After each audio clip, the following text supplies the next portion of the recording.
morning, everybody. I am so pleased and honored to be with everybody this morning and to be in this space. We're going to be talking about restorative practices a bit, and I guess I would like to introduce the folks on the panel, or maybe they'd introduce themselves. Maybe Stephanie, would you start? Sure. Good morning, Loma Ihaniwashte. My driver's license name is Stephanie Adam. My spirit name is Tachate Oyate Nagewi. She holds the people in her heart woman. I'm a mother, a grandmother. I currently serve as the executive director of the American Indian Prison Project. I'm also the director of the Tribal Youth Research Center at Tribal Law and Policy. And I am also a consultant for Ramsey County, Hennepin County, a variety of school districts across the United States as a trainer, circle keeper, facilitator, the indigenous model of restorative practices. Thank you. Sarah? Good morning. Thank you all for being here with us. My name is Sarah Davis. I use she, her pronouns. I'm the executive director at the Legal Rights Center, and I'm an attorney and a restorative practitioner by background for my career. I have spent the last 14 years representing children charged in the criminal legal system and also engaging in restorative practices with youth and families. I'm a mom and a daughter and a sister. I'm deeply honored to be here and to share space with this group of people. John. Hi, everybody. Good morning. And I, too, am just really honored and excited to be here to share space with my fellow panelists, but also all the participants here. I really appreciate the fact that we've got such great interest in this topic, because I really believe that this is the future of how we might be able to transform and better connect to communities around our justice system. So I've had the great privilege of being able to serve the people. I serve as the Ramsey County attorney, and I've been in that role since 2011. And prior to that, I was the appointed St. Paul City attorney. And back in 2007, is when I got my first chance or experience to work in the restorative justice space, when we created a diversion program in the city of St. Paul for obstructing legal process cases. And so I've been on a journey around learning more about restorative practices, and will enjoy being able to share some of that journey with you today. Thank you. Now, I'm Russ Balenger. I'm the executive director of the Circle of Peace movement. I've worked around in some of our state facilities in past years and continue to do some of that work now. I'm going to start with by maybe we could get an explanation of what is RJ and how does it factor into the work that you're doing. John?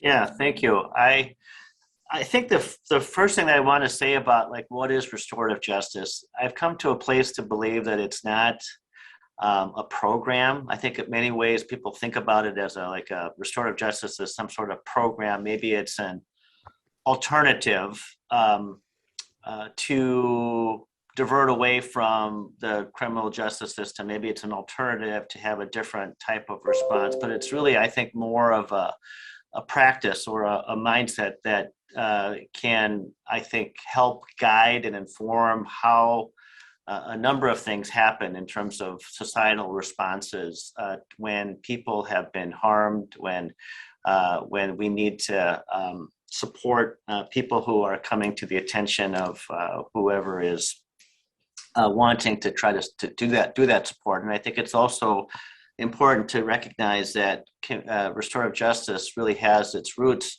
in indigenous cultures, but also many cultures around the globe. And I think that it's a very community-based. It's nothing like it. It doesn't sound like anything like what we do in our systems at all. And it's a way that I think that community can be involved in helping those who have been harmed be whole, but also to support those who are participating in the process. Some of the most beautiful things that I have seen around restorative justice is exactly that, when the community is fully engaged and is really invested in the process. And so that's oftentimes the process will involve some use of a circle type of process, but I think that in terms of resolution and finding a path forward, I think that's one of the beautiful things about restorative practice. Thanks. Sarah? Russ, I have a lot of thoughts on what restorative practices are, but I wonder if I might defer to my elder Stephanie to go first, and then maybe I could jump in and talk a little bit about my thoughts on that. Is that, Stephanie, can I pass it over to you? Yes, Sarah. So for me, I'm just one human being, and I don't represent all Indigenous people in the United States, don't represent anyone in my tribe. I can only represent my life experience and what we're calling in this English language restorative justice, restorative practices. The way that I was mentored into this work, into this service, was in the early 80s on the Pine Ridge Reservation. And I was really re-educated, reacclimated that this is a way of being. This is a way how Indigenous people on this Turtle Island, and as John shared, Indigenous people are relatives in South America, Africa, Asian, even European people on their own land base. It was a way that we lived. It was a way that we cared for each other. It's the way that we were able to promote health, wellness, and equity within our own community societal structure. It was a way that we guaranteed a future for our first mother, Unchi Maka, and the 7 generations that are to come. When I fast forward to this lifetime of being before you and my 67 years, I feel like I'm grateful that I've been able to continue to be mentored and live every single day that know that it's a practice. That's why I refer to it as restorative practices, is because it's a way of life. It's a way of mindset. It's a way of being in conversation. It's a way how we show up when we open our eyes. It's a way that we walk into those that we serve. And it's also a practice that cannot be siloed in just the justice system if we're really going to shift the paradigm. It is a practice that cuts across all systems to build and strengthen relationships, to build and strengthen families, to build and strengthen communities. And at the core root is healing and restoration and transformation of these communities and the world that we live in. Stephanie and Russ, I'll jump back in. Everything that has been shared so far really resonates with me. I think it's important to understand, as Stephanie was saying and as John was saying, that restorative practices are not a program. It's not something you can, here's your program manual, now do this. It's not something that you do to people, which often we think about in our criminal legal system. What are we going to do to this person so that we can make them better, or so that we can punish them? Restorative practices are fundamentally a way of being with each other. Often when I work in restorative practice a lot in schools, and I'll have educators say, well, I can't add one more thing to my plate. And the response to that is, this is not something to add to your plate. This is the plate, right? This is how we are engaging with each other. And I also think it's really important for folks to know and understand that restorative practices are fundamentally about accountability. I think as a lawyer who has worked for a long time in the criminal legal system, and I spent a lot of time talking to judges and prosecutors and other lawyers and probation folks about what is restorative practices, what is this thing you're asking me to do, it's important to understand that this is I think there's this misconception that when we say we're going to engage in restorative practices, that there's no accountability. People have this vision that we all just kind of sit in a circle, hold hands, sing Kumbaya, and there's nothing that flows from that. And it couldn't be farther from the truth. It's just about meaningful, supported accountability, about how we can be in relationship with each other. I I have found it to be a much more effective way of engaging with each other and shifting towards that healing and transformation that Stephanie was talking about. And for me, it really comes down to that people are more accountable to relationships than they are to rules. And I think that holds for all of us. A lot of my work exists in the space of working with young people. And I think it holds true for kids, but it holds true for all of us as well.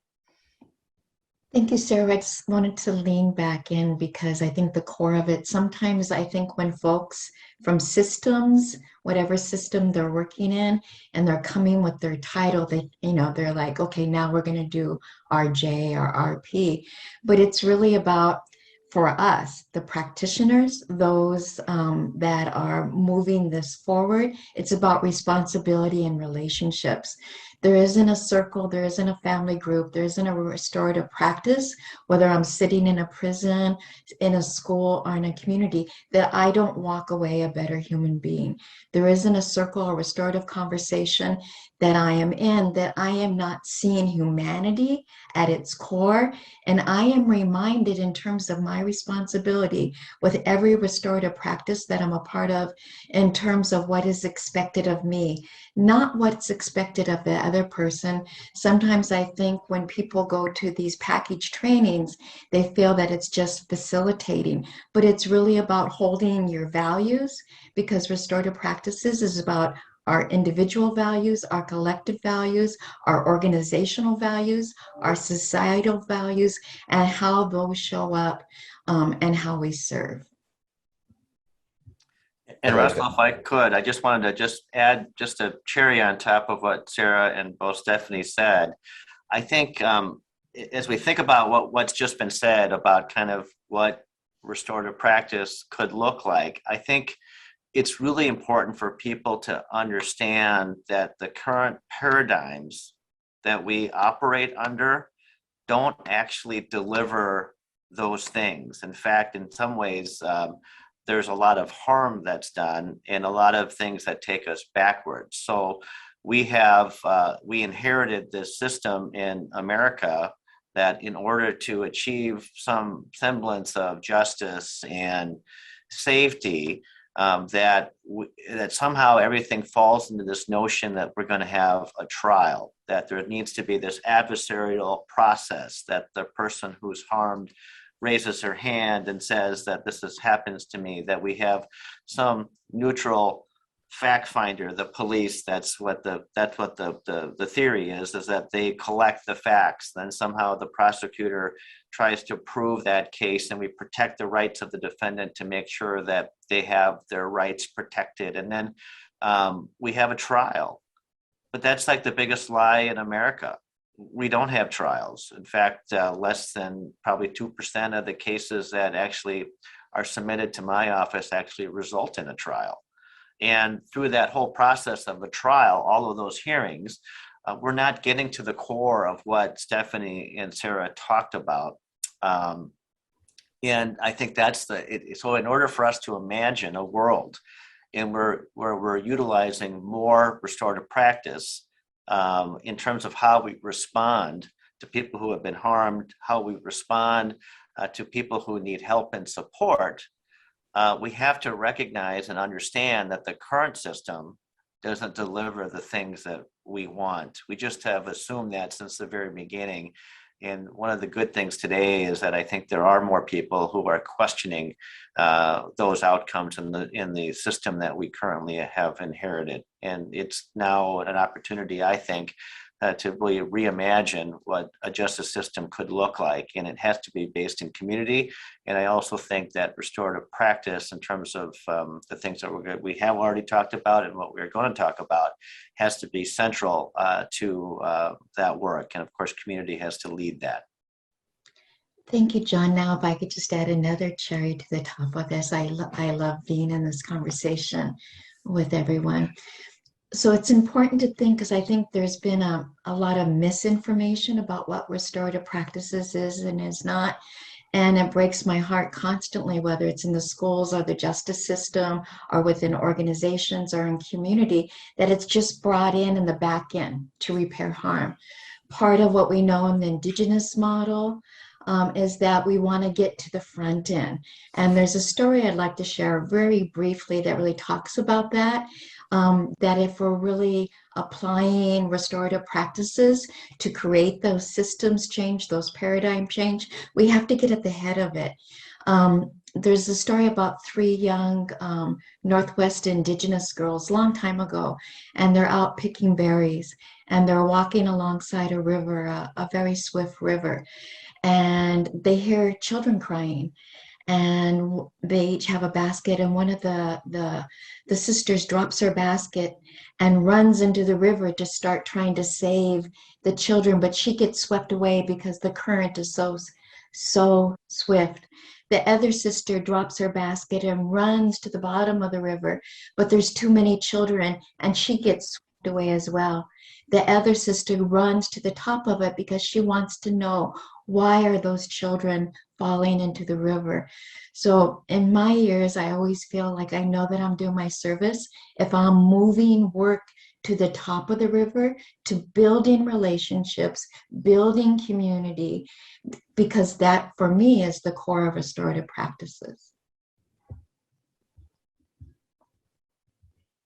All right. In my mentoring,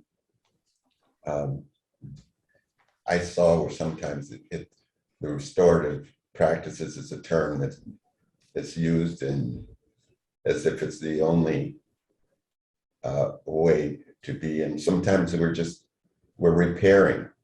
We're not always restoring. Sometimes we're repairing. Sometimes we're renewed by what we experience. But we live in this punitive system, and we're hearing more and more about restorative practices.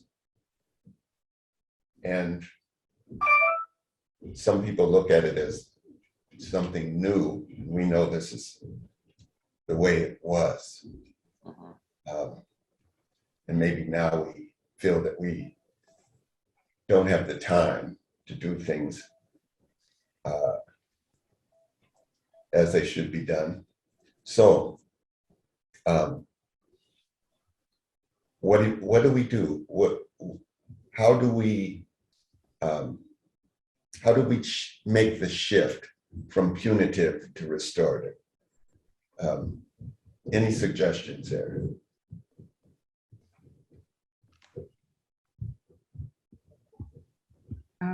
I'd be happy to jump in. I have a couple ideas, but I hope we can have a dialogue about it. One of the things that I think is really important and why, in order to make that shift is it requires that that those in positions of systemic power release some of that power or all of that power back to community. It is the systems that we are operating, our criminal legal system, our youth legal system, as John mentioned before, not only are ineffective, but they're deeply harmful, and they're grounded in, deeply racist policies and practices in our country's history of deep harm to indigenous communities, and they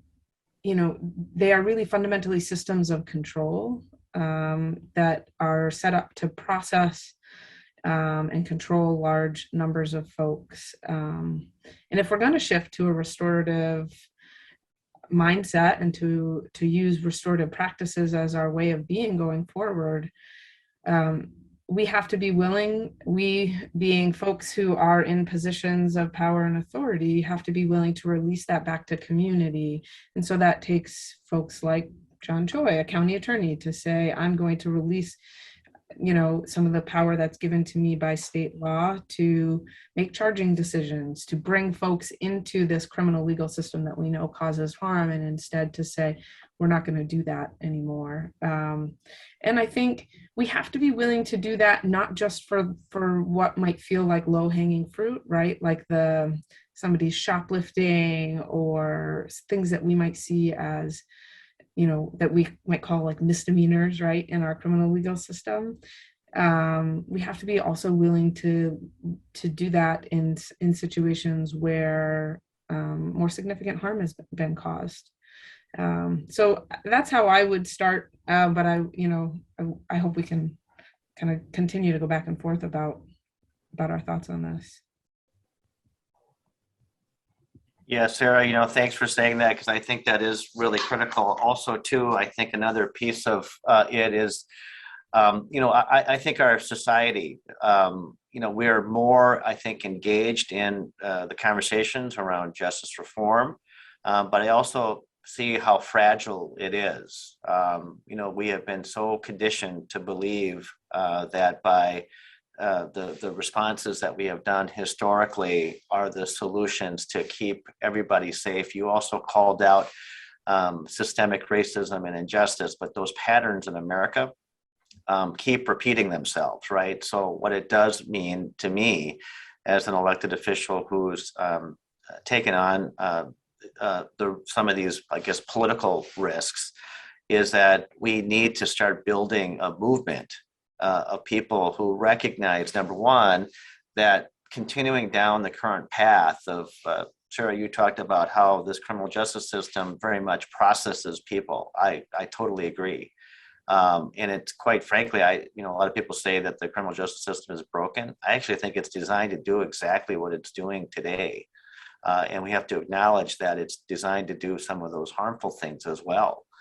But so we have to build a movement to make sure that people recognize that, and to really put the question on the table, do we want to double down on what got us to the place of where we are today of mass incarceration, where we have communities that are ravaged with felony convictions, and to say that we need to have a different type of responsive justice system that, in fact, actually is led by community, or the community is at the table to help guide that. Can system leaders, people who are elected, share some of their power with the community that's been the most impacted by all of this? Quite frankly, the path forward is not for me to go in a room and come up with an idea and say, this is what we're going to do to make the justice system better.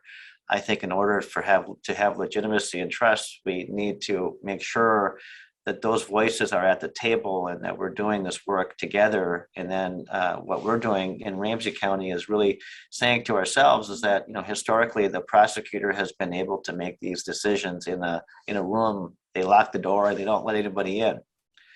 But I think that our decisions would be better if it's informed by community, if it's informed by restorative practices, that we are trying to get away from the punitive nature of it all, and recognizing a different way that we could get better wellness outcomes, better safety outcomes for everybody.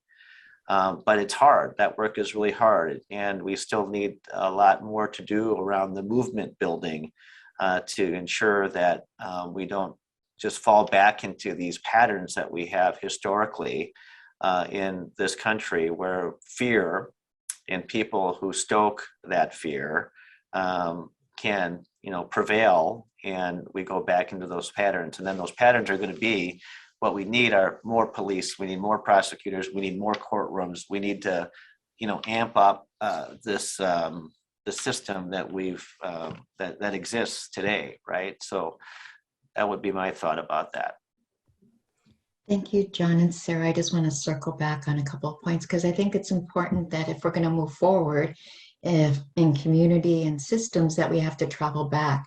And I'm always amazed at how little people really know about this justice system. Historically, Indigenous people were the first prisoners of the United States of America, and that was tied to genocide, land acquisition, and forced removal from our traditional homelands.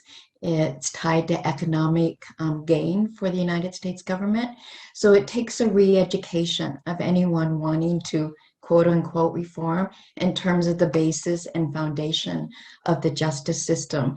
And then it's a willingness to put all the letters behind your name somewhere else and re-educate yourself in terms of what we know is new research best practices in Indigenous communities, communities of color, and again, moving to that prevention and intervention. If there aren't linkages, I believe, across systems, because the prisons, I've worked in prisons since I was 21. I always say the American Indian movement raised me, and it was a hard education.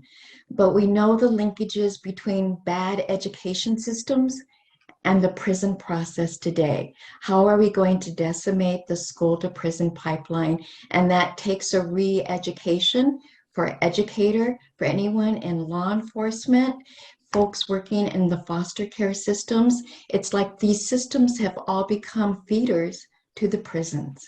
And if systems cannot re-educate, retrain their staff and their methodology and their practices to move towards restorative mindset and trauma sensitive, and I want to throw this word out here, is healing, is those that have been harmed and those who are causing the harm.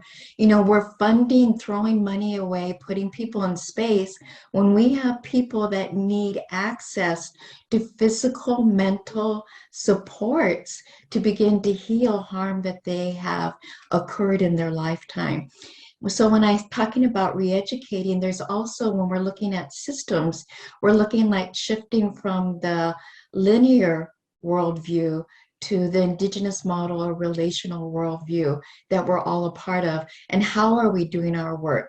How are we moving towards harm reduction in all the systems? How are we moving towards diversion?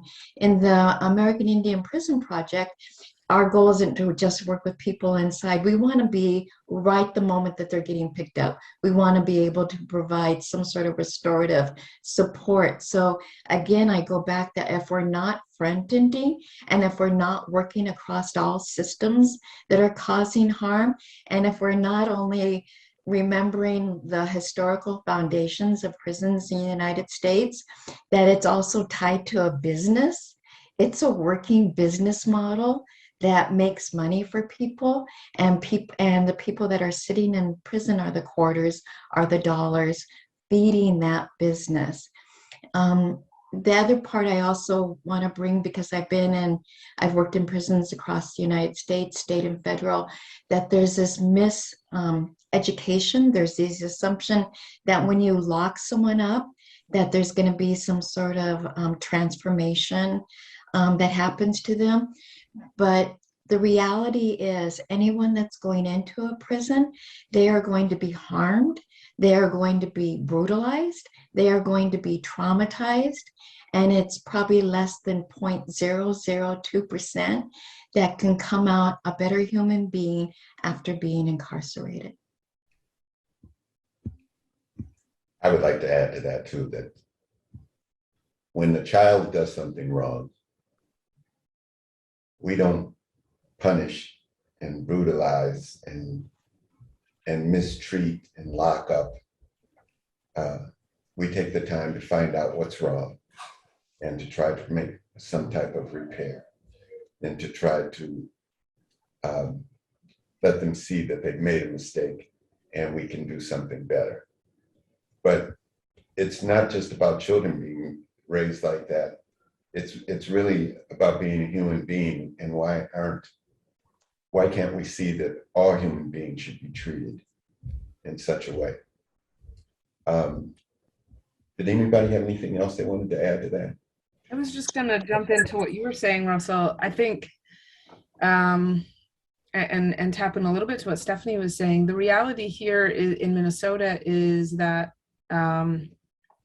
oftentimes I present about the school to prison pipeline, and I talk about research very clearly shows there's a strong link between exclusionary school discipline, right? Suspensions, expulsions, pushing kids out of school, and criminal legal system involvement. And oftentimes for Minnesota, I'll put up two charts on the same slide and take the labels off of them that demonstrate racial disparities in school discipline, exclusionary school discipline, and racial disparities in entry to the criminal legal system by arrest or citation. And when you take the labels off, nobody can tell you which one is which because they look exactly the same. So we are pushing Black and brown children out of our schools at the almost exactly the same rate that we're pushing Black and brown children into our criminal legal system. And, you know, that developmentally appropriate treatment of kids in particular is really reserved for white children, right? So, you know, 10 is our lower age of youth justice system involvement here in Minnesota. That's the jurisdictional lower limit, which is incredibly inappropriate. You know, imagine a 10-year-old, imagine trying to, I've represented kids at age 10, and actually when I used to practice out in Massachusetts, younger than that, trying to explain the criminal legal system to them, trying to help them make choices, you know, to understand what's happening to them. It's not possible. They're not developmentally able to do that. And so I think what I just want to add is that what you're talking about, Russell, really resonates for me in terms of how we should be treating young people and how we should be treating each other generally, and viewing behaviors and challenges that folks are experiencing. But it's not how we do that. It's really when we look at the racial disparities in our criminal legal system and our youth legal system, that's reserved for white children. And to Stephanie's point, you know, the school to prison pipeline is very real, and it targets Black and brown children here in Minnesota and across the country. I often hear folks say, well, we need to build better connections between our school system and our justice system so that we can get better outcomes. And the reality is those systems are very deeply connected. They're just connected in ways that really harm Black and brown children, right? And so what we need to be doing is thinking about how are we supporting youth, how are we supporting families, how are we acknowledging the generational harm that's been inflicted on families and communities by our education system, by our criminal legal system, and engaging it to really fundamentally shift our mindset. Yeah. Russell, I just wanted to add a point too in terms of what you were saying is the beauty, and I'm going to sound like Oprah, you know, the one thing I really love about restorative practices is in the restorative practices mindset, it's not about punishment. It's about what are we learning? What did we learn? What is the person that caused the harm? What are they going to learn? You can punish people. They could sit in prison for 20 years. That doesn't mean they're going to learn. It doesn't mean they're going to get to the root of what caused the anger, what caused the behavior, what caused the decision. But when we integrate restorative practices, trauma-sensitive practices throughout our schools, throughout all the systems, we give opportunity again for learning and for healing. If people are not given opportunity to heal, they're coming out on the other side exactly the same way they went in.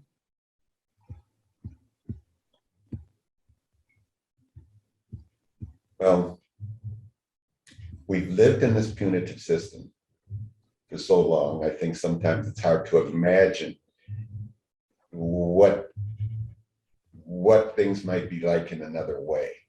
I have a Monday circle, which is really a community meeting that we do in circle. And sometimes we talk about what would it look like if community were doing the work. And I think people are kind of shocked by the question, the ideal. It's so foreign. We still have that thinking in our mind that these are animals that we're dealing with that have committed these crimes, no matter what the crimes are. I got a call from a person in Moose Lake now who was 20 years old when I met them, when I first started going in to Stillwater facility. I think the first time I walked in there, Stephanie was there. And it seemed like for a while, each time I would walk into a facility, she would be there. And this person told me that they had served, they were 20 years old when they came in, and they've already been in for 28 years and would be looked at in 2025 about getting an out date. It just seems unimaginable to me. I would like to ask, what would what do you think? How do we change? What do you think the system should look like now? What, dream big. How do you see? What do we move towards? What does it look like? Does anybody want to jump in on that? I could try to give that. That's a big question, but I think that's what we have to do. We have to think big. And I think the first thing is that we need to recognize that if we're thinking about restorative practice and we're thinking about it in the context of what we said, we shouldn't think about it as like a program. Then what we're going to do is we're going to utilize restorative justice as like a diversion program. It's an off-ramp for the existing system. And if we really want to think big, I think that we really need to think about community-based restorative responses. And then of course you have to empower our community to be a part of the response and to build restorative responses to people that have been harmed and people that have harmed others, right? But we should be thinking about it really as a replacement in many ways for many parts of our current system of response. Wouldn't it be beautiful if somehow the mindset was that if there's something happens in our community, let's say that, I imagine a world that, police are going to be, they might be doing things differently, but they're still going to be there and they're going to probably respond to most of the things that when people raise their hand and call 911. But if police could bring whatever the situation is to a place of community, and that we all trust that the community-based response utilizing restorative practice would actually resolve the issue, that it doesn't necessarily have to come into the system. But if it should have to come into the system, that the practitioners there, Russell, you said something about, making sure that we see I think you're getting at the humanity of people and families. And Sarah talked about the support that the young people and the families need. But we can gain greater proximity because the current system doesn't really allow that. It's like the people that come in, the victims and the people who have accused of a crime, they're just like pawns in this adversarial game. Where one side is trying to do one thing and the other side is trying to do the other, and somehow we do what we do, and somehow that is supposed to be a version of the truth and justice, and we never get at the root cause, as Stephanie talked about, where we're actually engaging families. Some of the work that we're doing right now, and the early work that we're doing around our collaborative review team, where we do bring in multidisciplinary perspectives and community and restorative thinking into our decision making. Part of that process has been really reaching out to family and the young person, and we've learned so much more. There's so much more to what is there in terms of what we should do as a response, but we never get that information, because the police just collect the facts. They develop a narrative of a version of the truth and say, here, we think a crime has been committed. And then we say yes or no. And then if we say yes, then we try to prove that, right? I think that whole system is not working. And a better one would be that if community could be properly resourced, right? And they're building restorative-based responses, that we can build a society, hopefully, that would trust the community to actually solve those problems, as opposed to having it come into a place where there needs to be a formal record created, where maybe the assumption is that it needs to have some sort of consequence, right? In a court perspective, there is accountability, believe me, in restorative justice. But I think that's would be my North Star, to figure out ways to really empower the community to build. I don't want to call them systems. I want to call them a way of responding that is more effective than how we do it today. And quite frankly, how we do it today, it's not very effective. It's a very, very low bar. The good news about the current system, I guess, is that 60% of the kids that come into the system never come back. But we fail with regard to the 40%. and it's just not working for them. So we need to build the system that works, or a system of response that works for everybody. And so we're falling short on that 40%. Thank you, John. So Brother Russell said, dream big. That's what I'm going to do. But first, I think I want to bring in the voice of those most impacted. So when I dream big, I think about boots on the ground work, boots with people that have professional titles in the justice system, the decision makers, that walking alongside them are those who have been most impacted, because they are the wisdom keepers. They know by experience what's not working. They know about the possibilities of what could work. Also, when I think about dreaming big, I use our little bitty grassroots American Indian Prison Project model, because if we're really pushing away from that falsity that restorative practices or restorative justice is a program, we must embed this across everything. Every organization I've ever worked in, I bring to them openings, values, agreements. It's like we're managing our organization in a restorative model. We're working with each other in a restorative model.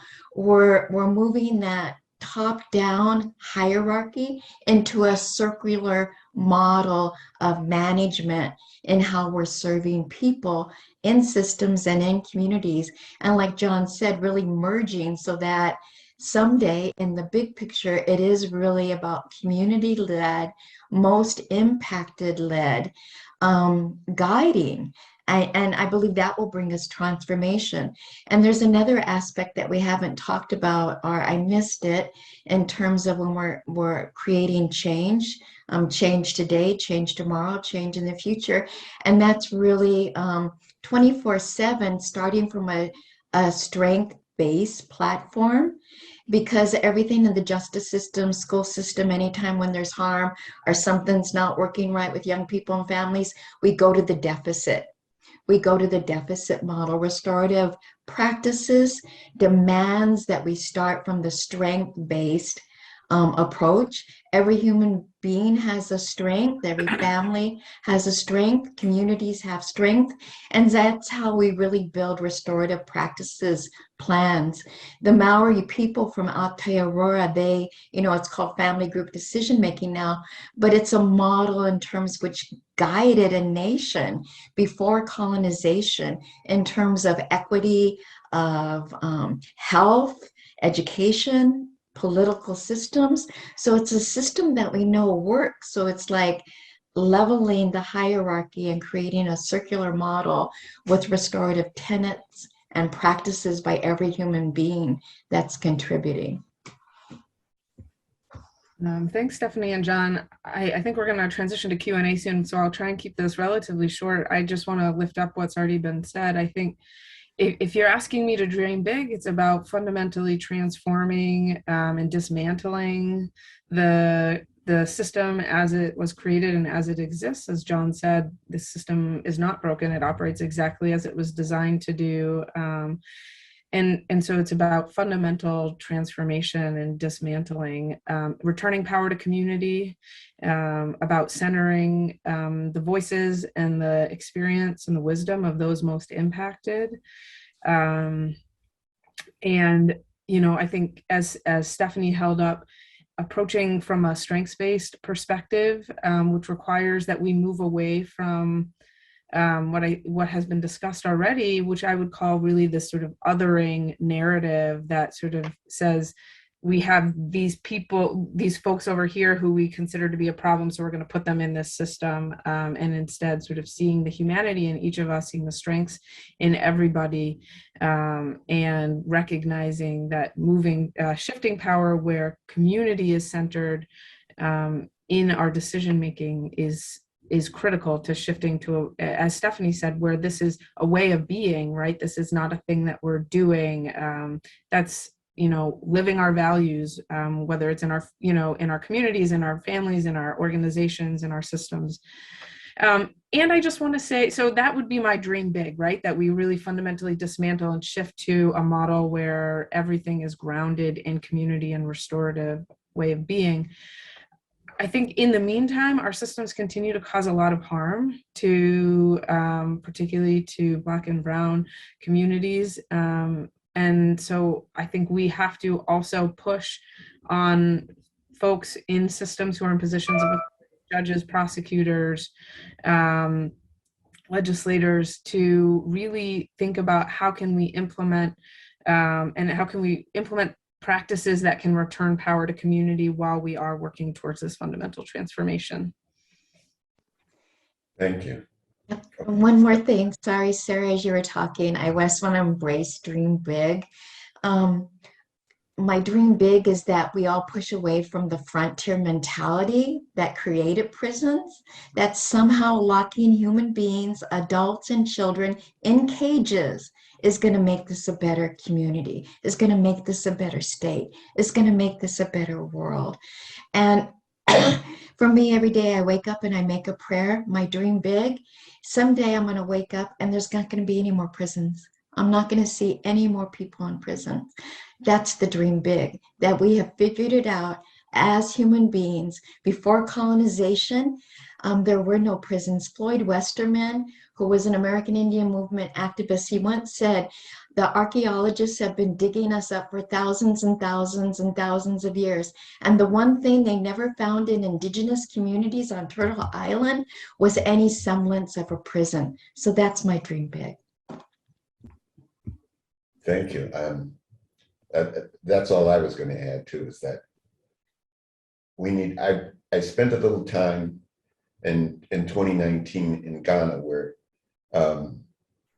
400 years ago, people from Ghana had come here to America only to be enslaved. And I looked at the slave castles over there and they look very much like the prison. So my thought is, let's take people out of the cages. Let's treat them like we want them to act. We're going to take some questions now. There's a question about there being few RJ options for domestic violence crimes. And so what are your thoughts on the barriers to using RJ for this type of crime, and what are the opportunities? Anybody take that? So I think there will be opportunities to think that way. I think that, oftentimes there are certain categories of offenses that people might just put into a box and say that we can't do that. But I'm very hopeful because I'm seeing that the advocacy organizations for the victims of domestic violence are having these conversations about restorative practices. They're having conversations about thinking about and actually recognizing that some of the advocacy that's been done historically by the movement around battered women, and that it's also caused harm in certain communities. So I know that this conversation is happening. And, as I reflect on the role that I've played as somebody who's been the chief prosecutor in St. Paul and in Ramsey County, in very, very much, we kind of doubled down on the traditional notion that this aspect of policing and prosecution would lead to better outcomes for the victims in our community. And I think we're now recognizing that there's other ways to be thinking about this. I remember we took great pride in this notion that somehow we could prosecute a case and get a conviction against somebody when the victim didn't have to be called as a witness. We thought that that was a victim-centric thing, but as we're learning, oftentimes there's gaps between what maybe system people are believing that what victims want and what victims really want and need. And so I think we're having those good conversations about reconciling those things and really coming up with maybe a better model to think about how we think about moving forward. But if we can center the voice and the needs of victims in all of this, I think we think about it in terms of all of our communities that we're trying to work with. If I think that there is room in space to think about resolutions that actually would do exactly what the victims need and would create a better version of justice. Because today, you look at some of the people that are in prison, and many of them are there because of repeated domestic violence related offenses. The type of programming that we have, the type of the system that we have isn't really working to stop the behavior. And I think we should be open to this possibility that we could take on these types of cases. I think what we wouldn't though need is that we need community to continue to have this conversation and to ensure that there's that support to do that. Thank you, John. The only thing I want to do is give a shout out to the Domestic Abuse Project over there in Minneapolis. They have embraced building the capacity of their organization to shift the lens in terms of how they're serving victims and how they're working with those that have caused harm to really move to a restorative model. So it is possible. And I think of all the work that we do in restorative practices when it's regarding those who have caused harm and those who are victims, is we know that it's not for everyone, and that there's choice. Sometimes there's a fallacy that everyone should be funneled into RP, but people need to be given a choice. And I believe I've witnessed that for people of domestic abuse, that sometimes they need to at least be offered the choice. And it doesn't even have to be in the same room. There's a way to facilitate a restorative process with the person who caused harm, the person who was harmed, in a way that healing could occur, and those resources, like John is saying, a shift of resources to people to get the supports they need to make better choices and not repeat harm behavior. The only thing I would just add is just to lift up that it's very possible. I think one of the barriers to it tends to be that there's can be a little bit of like a political hesitation behind it for reasons that are likely obvious. Also, I think from a practitioner standpoint, wanting to make sure that who's ever holding that space is really well practiced because of the power dynamics that can be inherent in relationships that lead to situations of domestic violence. But I also want to just lift up what Stephanie's language here is about person who was harmed and person who caused harm, right? It may be in that situation that is the relationship, and also the person who caused harm was also somebody who was probably harmed previously, right? And I think part of being willing to move to a restorative model is to recognize that person's full humanity and the harm that was caused to them that has led them to this place where they are now causing harm to others. Thank you, Sarah, because it triggered my elder memory. Part of the work the American Indian Prison Project does is we've done our research as a grassroots organization over the past 5 years with women that we work with at Shakopee Prison. And what the data is showing us is 98% of the women that we've worked with, Indigenous women, have been victims of mental, physical, sexual, emotional abuse at some point in their life. It was almost like the trajectory in terms of their pathway to prison. Stephanie, could you also say a little bit more about, you spoke about strength-based systems, and you speak a little bit more about what that would look like? Strength-based systems in terms of any restorative conversation, whether it's with a youth or an adult, person who caused harm, person who was harmed, is we really look to the strengths of those individuals that we're working with. We look to the strengths of their families. We work to the strength of their communities, and then we look at what harm has been caused, and we develop a restorative plan based on strength, and not putting all the work on the person who caused the harm, but saying, okay, community, we all have a responsibility to this. And how do we develop a restorative plan that there's buy-in by people who are holding the resources to mental health access, to education access, to employment access, to housing access, to economic access. They all need to be working with community for that racial and political and economic equity to ensure a strength-based process. We have just a few minutes, couple of minutes really. Any last thoughts?